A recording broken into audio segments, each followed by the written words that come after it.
Hey gardeners, Amy here with Garden Up for my first outdoor video of the season. So I'm gonna do a spring cleanup that is ecologically responsible for pollinators and all the creatures that are currently living in my yard. We are gonna clean up the leaves, but I'm gonna leave them on site. And I'm just gonna, in general, tidy up the yard a bit.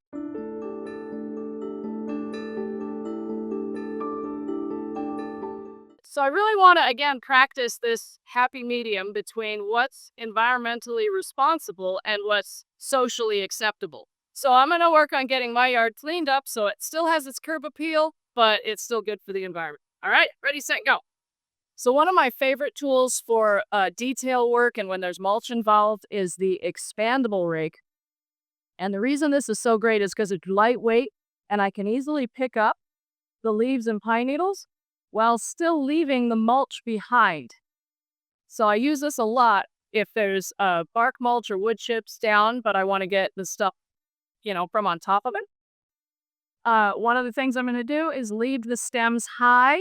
Normally, if you're doing spring cutback, you usually cut all the way down to the ground, but we're not doing that today. We're going to leave the stems high. You may have heard of this method before. What happens is that there are stem nesting bees that lay eggs inside these hollow pithy stems. And so if you cut these off, it allows them access to get in there. Ooh, it happened! Here's one that got used. See these little holes on the side? Something chewed its way out. How exciting! So on these stems, the thing is you have to leave the stems for a full year because the stem nesting bees and all the little critters that lay their eggs in here do it in the fall. So if you leave them for 1 year and then cut them off in the fall or something, they're no good to the insects. So they lay their eggs in the fall, they crawl down in here, they lay the egg, they pack a lunch. Okay, so they pack a lunch for their babies. They make a little pack of pollen or whatever it is that the larvae eat, and they leave that in there, and then they seal it off. And then they layer their babies like that. So there's an egg with a lunch and a seal, and then an egg and a lunch and a seal, all the way up. And then in the following spring or summer, they pupate, and then they eat their way out through the side, and then they go complete their life cycle as an adult, and the process repeats. So, but the point is you have to leave these stems for at least a full year, and you can leave them forever. There's no real reason to cut them off, honestly. I assume once they've been used, they won't get used again, but I don't know. I'm not an entomologist. I'm only saying what I've learned so far. So I assume once they've been used, like this one has, look at all these little holes. It probably won't get used again because the integrity of this tunnel has been compromised. So you could take the used ones out, but I would leave the rest until they get used. There's really no reason to take them out. And so that's with all native plants with pithy stems. So this is an echinacea, and inside here is this like soft styrofoamy stuff. That's what's called the pith. And that's what decomposes by the end of the first year. And so it leaves a hollow stem because the stem is a lot harder than this pith. And that hollow stem is what the stem nesting bees lay their eggs in. So this one is at least 2 years old. Somebody laid eggs in there and they even hatched and emerged and dig their way out. Oh, that's so exciting.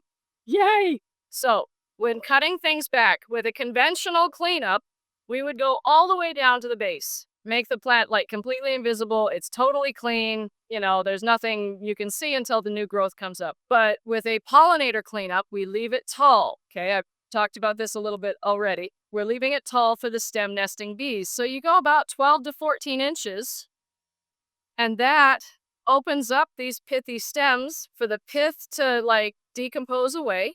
And then it leaves a hollow, almost a straw. And inside that straw is where the bees lay their eggs. But in order to have that life cycle, they have to have these hollow stems. And so that's why we're leaving the stems a little bit longer than we would for a conventional cleanup, so that this creates the habitat for those bees to complete their life cycles.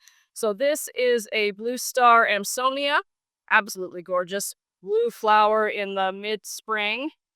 Star-shaped, little clusters of blue stars. They're really so pretty. So I'm leaving that tall. That's a native. This one is Penstemon digitalis, also a native. So I'm leaving that one a little bit tall. I don't know yet if non-native plants are used by bees this way. So I've cut out most of the stems of my oriental lilies and my daylilies, but I'm going to leave a few this year just to see what happens because I really don't know. So we'll find out. We'll come back next spring and look again. So you do this throughout the garden so that all of the stems are cut back. This still looks intentional. It's not invisible like a conventional cleanup, but it still looks intentional. And it's a cue for care, as Dr. Talamid calls it. It just makes it look like it was done on purpose. And that's really what makes a garden look nice, is intentionality. And here's the other thing about this. Once the plant starts growing, the leaves are going to fill in and you're not going to see these stems anyway. They're going to visually completely disappear. So give it until June, mid-June usually, and they're all gone anyway. Like visually, you can't see them. So it does work. So that's how we do it. Dude, for reals. That looks like that's a morel. I got a morel. All right. What is it? It's a yummy mushroom. Excellent in stir fry. Oh. They grow from wood chips and bark mulch really well because they just really love that stuff. Oh, okay. The decomposition of this kind of stuff. I've had them once before. They were under the cherry tree, but I haven't had them since. Oh, that's so exciting. This is Penstemon digitalis, also called foxglove penstemon. It is a Penstemon, not a foxglove. So it is a fabulous native. It grows really tall spikes of white flowers in the late spring, like end of June type time. The head deal is absolutely stunning. And these are the seed heads. So for a couple of years now, I've been collecting seeds. And I just opened an Etsy store where you can go buy them. So check out the link in the description below and you can buy some of the seeds out of my garden. Check out what I just found. Do you know what this is? This is the egg sac of a praying mantis. It's called an ootheca. The female praying mantis lays this in the fall, and it comes out of her like this squirt of foam. It's really interesting. And then the baby praying mantises come out. When they hatch, they come out in the spring usually, when the weather warms up. This looks like they've already emerged. There's like some openings between the layers here. So I think they're already out. And then they go and complete their life cycles all over again. This to me looks like the Carolina mantis, which is the closest to a native mantis that I have in my area. We actually don't have a praying mantis that's native to like eastern Washington on the western half of the U.S. The closest we have is the Carolina mantis. The Chinese praying mantis, which is the one sold in stores when you buy an ootheca, is becoming invasive. It's a major problem. It actually will eat hummingbirds right off of the hummingbird feeder. So those ones we don't particularly want loose in our environment over here. They'll mess with the ecosystem. But these ones are really good beneficials to have in your garden. So we've raked the majority of the leaves out. We've cut all the stems back to about 12 to 14 inches. The next step is weeding. And so you can always weed. Doesn't matter. A pollinator-friendly yard has, preferably no invasive weeds in it. Native weeds are fine, I guess, but I like to keep things tidy. This one here growing in my hens and chicks is called Western Salsify. That's a taproot weed. Okay, so you got to get that one with a shovel or a hori-hori. There's little bits of grass all over the place. But so like in this patch of oriental lily is some grass. We need to get that out of there. I definitely don't want grass growing in my lilies. There's a few spots. There's really not a lot of weeds though, but that's the great thing about wood chips is they keep weeds down really, really well. All right, so here is Western Salsify.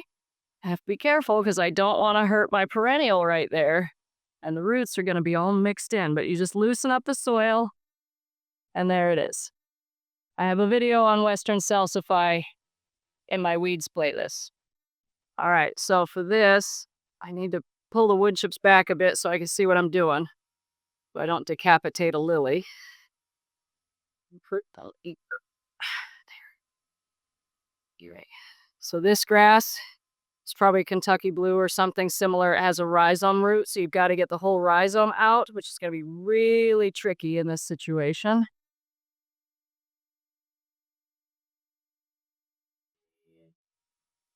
A lot of it, but as long as we can get most of the root out, then it's at least progress.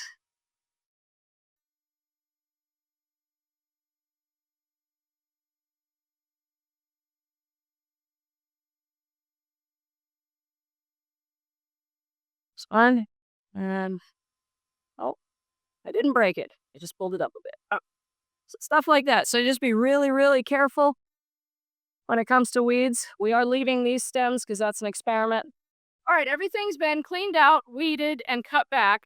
The last step is detail. So get an expandable rake. And this is your, like, if there's one tip you take away from this today, it's use an expandable rake to just fluff up your mulch, because in just a few seconds you can make the mulch go from looking like it's been sitting all winter, if it has, kind of stale looking, to looking like it was just laid down. It's nice and fresh and fluffy.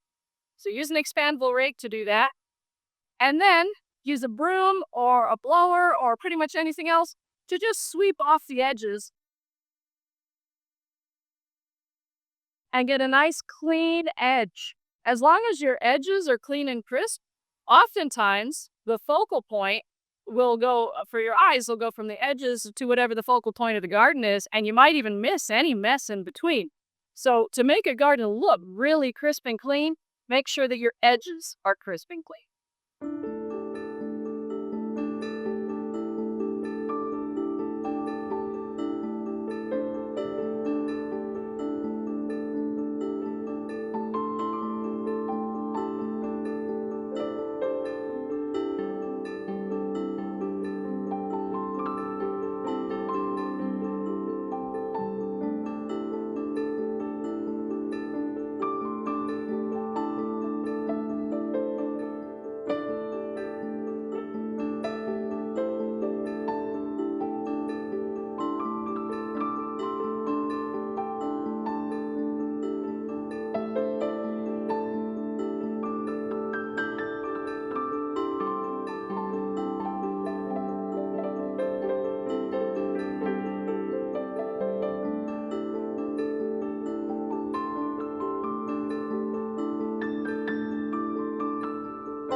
Whew, what a day.